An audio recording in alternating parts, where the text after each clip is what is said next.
हम आज पढ़ेंगे TLE-ERP 9 जो बहुत इम्पोर्टेंट है, जो बहुत इम्पोर्टेंट सॉफ्टवेयर है। ये सॉफ्टवेयर जो है वो है अकाउंटिंग सॉफ्टवेयर। क्या है? Accounting software. अकाउंटिंग सॉफ्टवेयर का मतलब होता है जो अकाउंट्स के बारे में बना हुआ प्रोग्राम है।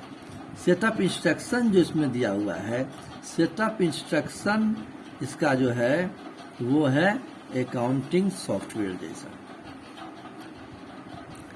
तो अकाउंटिंग सॉफ्टवेयर है, ये तो समझ में आ गया। अब टैली है क्या? टैली का फुल फॉर्म है transaction allowed line linear yard. इसका फुल फॉर्म है transaction allowed line linear yard.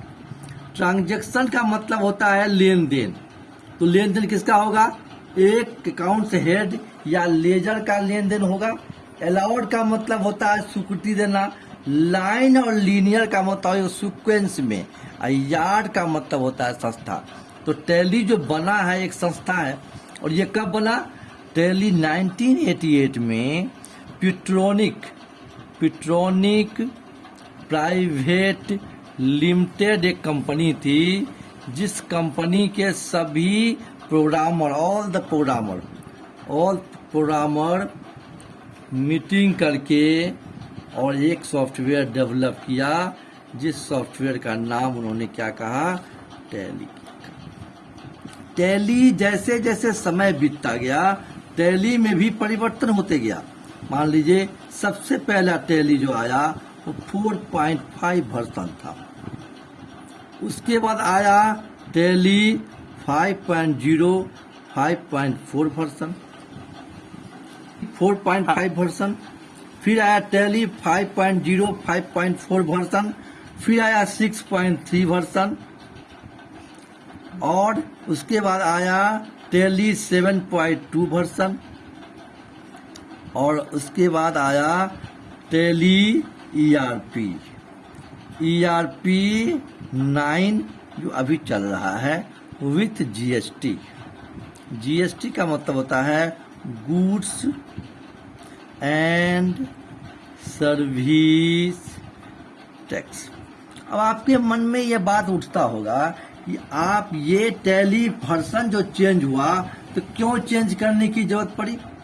आपके मन में ऐसा भावना आता होगा ना कि टैली आखिर एक ही टैली है तो उसका वर्जन क्यों चेंज हुआ? मार्केट के अनुसार से काम जैसे जैसे बढ़ते गया, सरकार द्वारा नया नया एविडेंट अकाउंट्स पे लाना पड़ा, इनकम टैक्स पे, सेल टैक्स में चेंज करना पड़ा या किसी तरह का चेंज करना पड़ा, तब वो टैली में भी उसमें अमेंडमेंट होते चला गया। सबसे पहले टैली जो 4.5 टैली था उसमें सिर्फ अकाउंट विथ इन्वेंटरी का काम होता था।